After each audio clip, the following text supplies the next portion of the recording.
truly is a bittersweet night. Our second Citation of Courage Award is presented to the 5 employees of the Capital Gazette who were victims of a mass shooting at the newspaper's headquarters. Robert Hutzell. Robert Hutzell was an associate editor at Capital Gazette, a storyteller and writing mentor for a decade's worth of reporters. He's one of the newspaper's best-read columnists, and his quirky take on life were a regular feature of the Sunday Lifestyle section.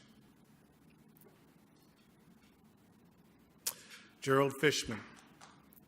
Gerald Fishman was the editorial page editor of the Capital Gazette for 26 years, managing what for many readers is the heart of the news organization. He was considered the voice of the newspaper, writing thousands of Our Say editorial pieces. Wendy Winters. Wendy Winters was a community institution, working as a freelance writer, community columnist, staff writer, and editor for over 15 years. John McNamara. John McNamara was a longtime sports writer for the Capital Gazette who covered University of Maryland basketball and merged into the role of covering Bowie, Maryland. Rebecca Smith.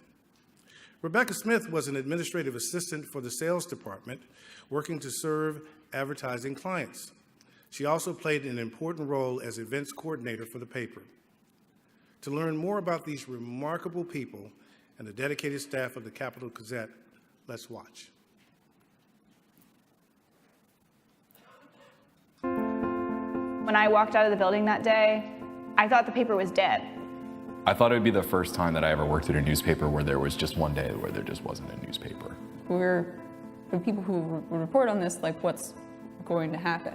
I remember getting there and seeing Josh and Pat, and we got to work. And so in my head, I kept thinking, how do we do this? Not necessarily, will it happen or won't it happen? When Chase sent his tweet out and I saw that tweet, you know, I said, damn straight, we're putting the paper out. There's no question about that. It was never a question in my mind. It was never a question in anyone's mind. But we had a lot of other things that we were dealing with as well. We were concerned about who was okay, who wasn't okay. We still didn't know exactly how many fatalities that we had had. When I got the call from Rick that night and he said, we're gonna have a meeting tomorrow, you don't have to come, but if you want to work, we're gonna be at the Baltimore Sun. I mean, I knew it was back on, like not just for the next day, but for as long as we could do it. Chase Cook and Celine Sanfelice and I gathered in a conference room on the 3rd floor of the old Calvert Street building. Because people want to be here because they want to do something, and they want to show themselves and everybody else that they can do this. So they're here, and I want to be here, and I want to do the same thing. The next day, we met as a group, I think about 20 of us, at Dave Broughton's house. You know, 48 hours after the shooting, we were all together, pretty much, a lot of the newsroom anyway. Rick was writing the editorial for Sunday's paper. I wrote an editorial committing to continuing publishing the paper, and we all signed it. Starting with that Sunday, you started seeing the local bylines coming back.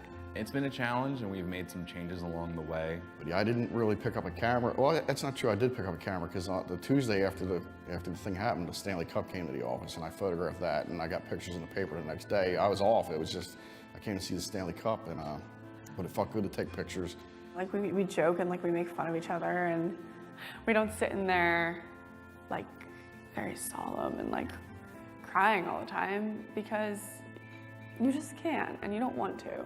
These are people that I know I'll be tied with for the rest of my life. And, you know, I'm really glad because they're all really good people. I am not the writing coach that Rob Hyacin is. I am not the editorial writer that Gerald Fishman was. Certainly can't cover sports anywhere near the way John McNamara could. I don't know half as many people as Wendy did. And Rebecca Smith was simply the nicest of us all. You know, we will never be the paper we were. But we will be better than we are now.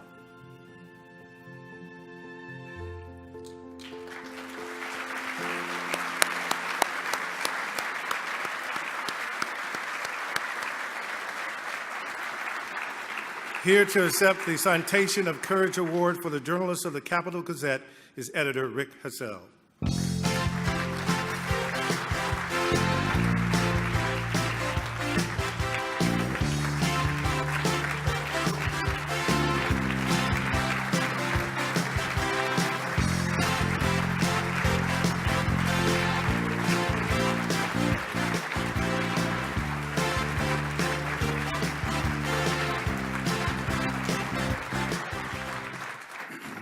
I actually own a tuxedo.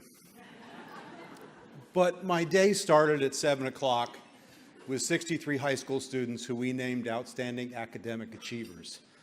And if you ever want to have a moment of, I really didn't live up to my full potential, spend the morning with 63 outstanding academic students. So the rest of my day included working on the editorial page, talking to a developer who wants to turn a vacant state psychiatric hospital into an athletic facility. I met with the editor who was putting out one of our weekly papers. We published profiles of the 63 outstanding academic achievers. I met with the reporter who is covering the trial of the man charged with shooting my five friends. There's a deadline Friday, and it's not clear what he's going to do in terms of changing his plea from not guilty to essentially an insanity plea. This is the life of a community journalist. Sometimes there's not time for a change in a tuxedo. We're still in temporary building. There's one bathroom for the men's, and it's always got somebody in it. So I did not think I would have time to change into a tuxedo, and I just bought one. We continue to do the work we have committed to do, not because we're courageous, but it's because it's the life we've chosen to lead. The names that need to be remembered are Rob Hyacin, Gerald Fishman, Wendy Winters, John McNamara, and Rebecca Smith.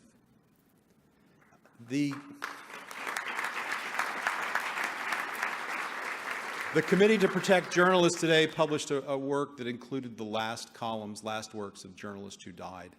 Gerald's work was in there. I'd urge you to read it.